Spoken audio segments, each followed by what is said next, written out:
Hello to everyone. In this presentation, we'll see how state-of-the-art obfuscation technique can be used to prevent scan-based attacks. We have found some vulnerabilities of it and propose an attack using only one bit information of the second round output. So this is the content of my talk. I'll start with the background, then security analysis and attack on dynamic obfuscation, followed by the results will be explained.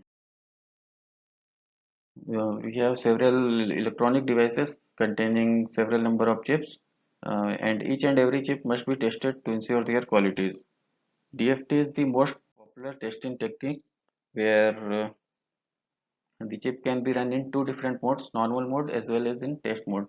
In normal mode, the chip can perform its intended operation, whereas in test mode, all the internal flip-flops of the chip becomes part of the scan chain. We can apply any test vector, capture its response and shift it out and compare it with the golden response. If there is a mismatch, then the chip is defective.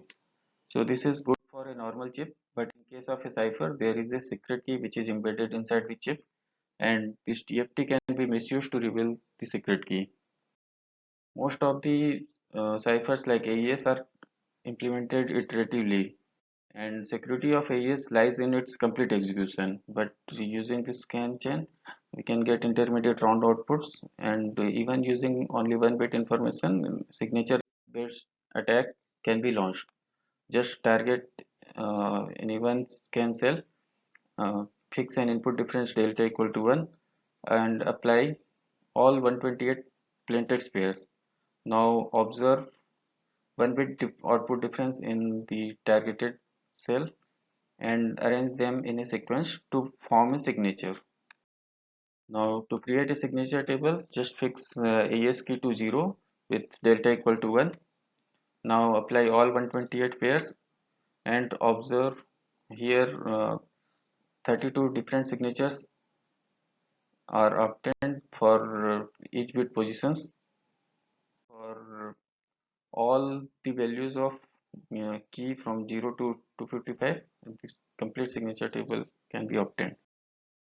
Now match the signature from CUT in this signature table to reveal the key. So this is the static obfuscation where if the SR content is 101, then the scan chain works normally, and otherwise some SFF will take data from CUT and corrupt the scan data. So the SR content acts as a test key, but this technique is vulnerable to TMOSA, and so dynamic obfuscation is proposed where any wrong test key bit is detected using this OR gate and will trigger the clock signal of this SR, and this wrong test key will be rotated continuously.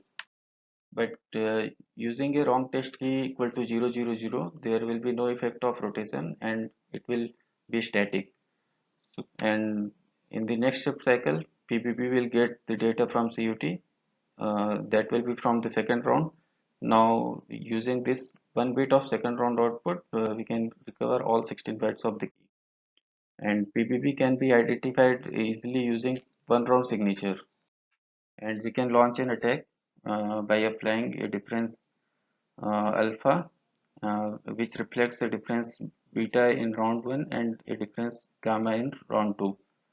And this inputs for alpha depends on first byte of key, and for beta it depends on second byte of round 1 key, and further it depends on these two key bytes, and we can choose any of them and set these two key bytes to 0 to create a signature.